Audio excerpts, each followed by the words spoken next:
పిల్లలు మనము ఈరోజు ఒత్తుల జడ గురించి తెలుసుకుందామా? ఒత్తుల జడ ద్వారా ద్విత్వాక్షర పదాలను నేర్చుకొనవచ్చు. ద్విత్వాక్షరాలు అంటే ఒక హల్లుకు అదే హల్లు ఒత్తుగా చేరితే వాటిని ద్విత్వాక్షరాలు అంటారు. ఇప్పుడు చూడండి, ద్విత్వాక్షర పదాలు ఒత్తుల జడ ద్వారా ఏ విధంగా చదవవచ్చునో చూడండి.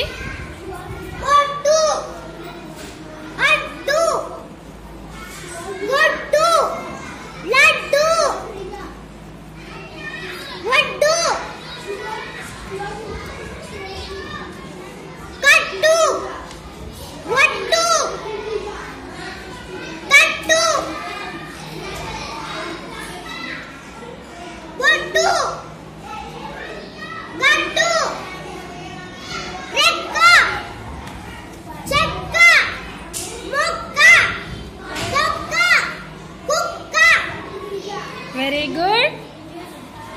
బాగుందా ఒత్తుల జడ? Very good, thank you.